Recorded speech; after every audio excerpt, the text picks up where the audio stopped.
گیا ہے. اے ماں لگ رہا ہے کہ ساری مصیبتیں تیرے یوسف پہ آن پڑی ہیں. بڑے درد کے ساتھ رو کر کے کہتے ہیں, اپنی ہتھکڑی دکھا کے کہا تھا ماں دیکھ تیرے یوسف کے بچپن میں ہتھکڑی آ گئی ہے. اے ماں دیکھ تیرے بیٹے کو پیڑیوں میں ڈالا گیا ہے. حد ہو گئی ہے ماں, تیرے بیٹے کو غلام بنا کر کے بھائیوں نے بیچ دیا ہے. یہ رو کے کہہ ہی رہے تھے کہ اتنے میں غلام دوڑتا ہوا آیا. حضرت یوسف کی تلاش تھی اس لیے کہ بغیر کہے سواری سے گر گئے تھے. آنے کے بعد اس نے حضرت یوسف کو اٹھایا اور کہا بھاگ رہا تھا.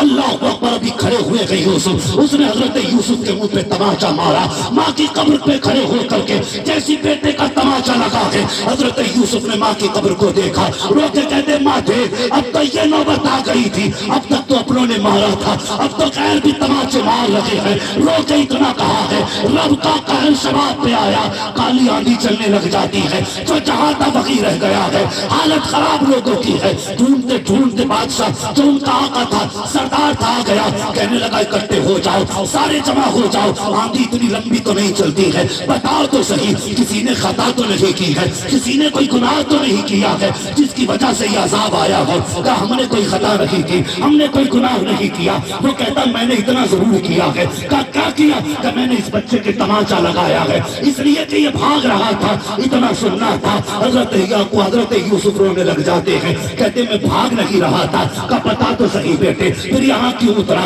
اشارہ کر کے کہا یہ جو ڈھیر دیکھ رہے ہو یہ مٹی کا ڈھیر نہیں, یہ یوسف کی ماں کی قبر ہے, یہ میری ماں ہے. آخری سلامی دینے رک گیا تھا. کہا سچ کہتے ہو؟ کہتے جی ہاں میں بھی سچا, میرا باپ بھی سچا, میرا دادا بھی سچا, پردادا بھی سچا. کہتے ہم سچوں کی اولاد ہیں, ہم کبھی جھوٹ نہیں بولا کرتے ہیں. اتنا سننا تھا. سردار نے ہاتھ جوڑے, کہا بیٹے مجھے معاف کر دے, اس کی غلطی کی میں معافی مانگتا ہوں. اتنا کہنا تھا. حضرت یوسف نے ماں کی قبر کی طرف دیکھا, مسکرا کے کہتے ہیں اے ماں میں نے تو معاف کر دیا ہے, تو بھی معاف کر دے.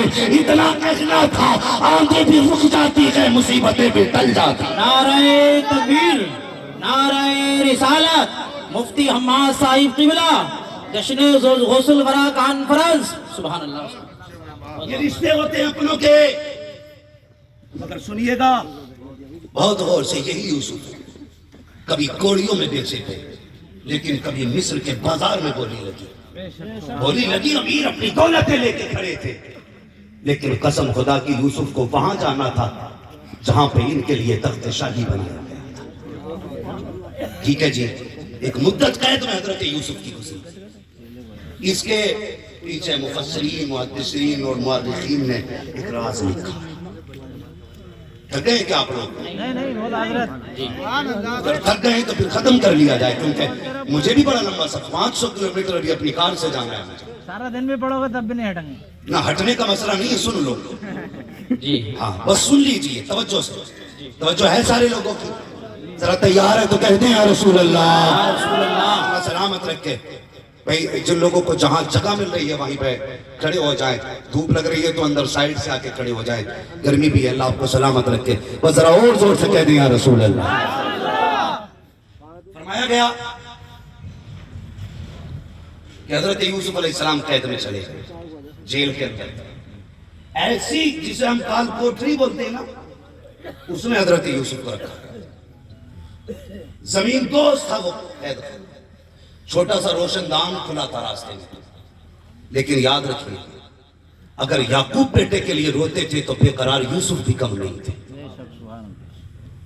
ہاں بے قرار یوسف بھی کم, یعقوب یوسف بھی کم نہیں تھے.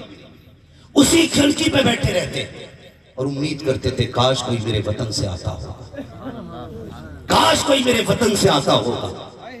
لیکن کیا پتا کون وطن کا ہے, کون پردیسی ہے, کون اپنا کون پرایا. ایک دن اسی روشن دان کے پاس بیٹھے تھے, روشن دان کے, اور دیکھ رہے تھے کوئی تو ہو جو اپنے وطن والا. اچانک میں ایک تاجر آیا, اس نے اپنا اونٹ باندھنے کی کوشش کی نا تو اونٹ نے رسی چھڑائی اور وہاں آ گیا جہاں حضرت یوسف کے قید خانے کا روشن دان تھا. جب قریب آیا نا, وہ تو اللہ کی قدرت تھی, قریب آیا حضرت یوسف نے دیکھا, آواز دی, اونٹ وہیں آ کے رک گیا. وہ اونٹ پکڑنے آیا, اونٹ والا اونٹ پکڑنے آیا, اور حضرت یوسف کے قریب جب پہنچا آپ نے آواز دی, کہا پردیسی ہے؟ اس نے کہا ہاں. کہ تو کنان کو جانتا ہے؟ کہ جی، کنان ہمارا اپنا شہر ہے۔ اتنا سنا آنکھ میں آنسو آ گئے، جلدی سے ایک کاغذ نکالا، جو کاغذ نہیں سنیے، ٹکڑا تھا جس پہ ایک تحریر لکھی تھی، وہ چمڑا تھا کہ پتا تھا کہ لکڑی تھی، وہ جو چیز بھی رہی اس نے حضرت یوسف نے نکالی اور کہا سن، وہاں پہ ایک یعقوب رہتے ہیں، انہیں یہ پیغام دے دینا،